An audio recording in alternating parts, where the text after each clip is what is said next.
Furniture Galleries.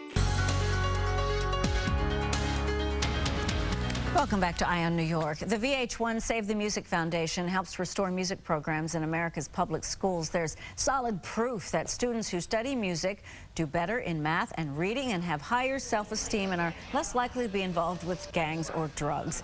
They also score more than 100 points higher on their SATs.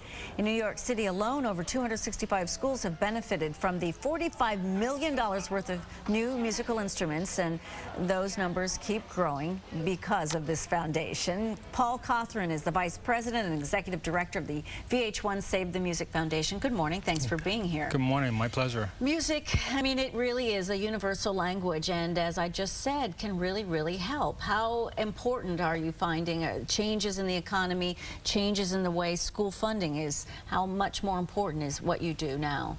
Well, I mean, I think the last couple of years, certainly there have been challenges. School districts all across the country are finding it difficult to provide the comprehensive education that our schools are meant to provide.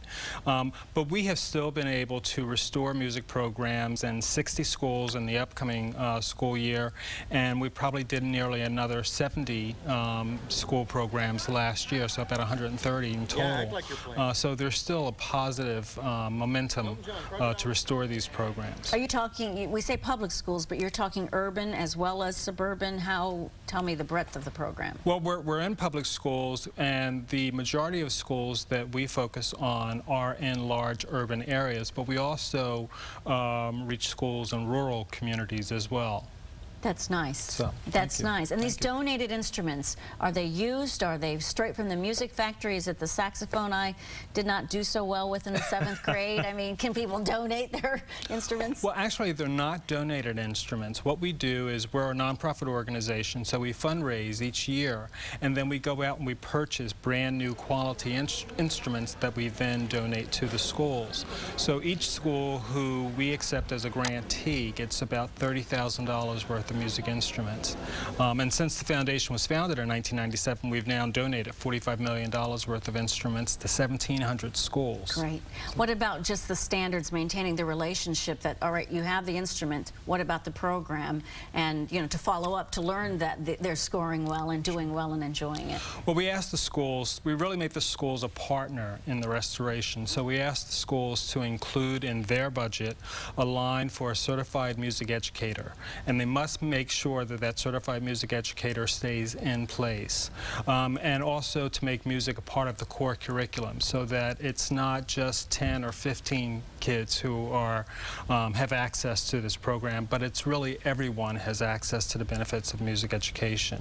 And then we survey our schools on an annual basis. So we send out a survey. We want to know who the music teacher is, how many students are going through the music program, what are the hours of the music program. So that's one of the ways that we sort of monitor the program. And then I have an incredible program team who goes out and they do site visits. I'm wondering too, Paul, just the differences from when I was growing up and we had more time to practice. Kids are so overscheduled now. How do you know, make sure that they are having the time to enjoy it before, you know, something else comes along and they're, you know, just overwhelmed?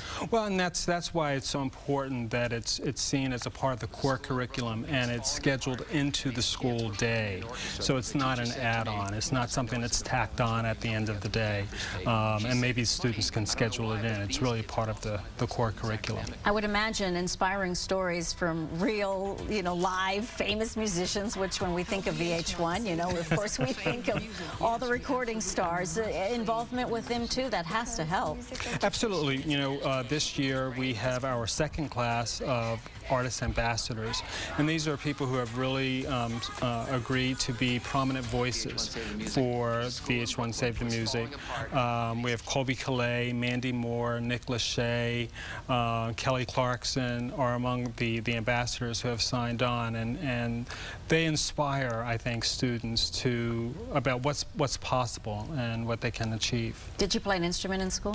I played piano. I can't say that I was very good at it. It didn't really stick, but I did start out with piano and later on decided to switch to guitar. guitar. Do you still play now? I don't, unfortunately. So no demonstrations in front of the class. No. Okay.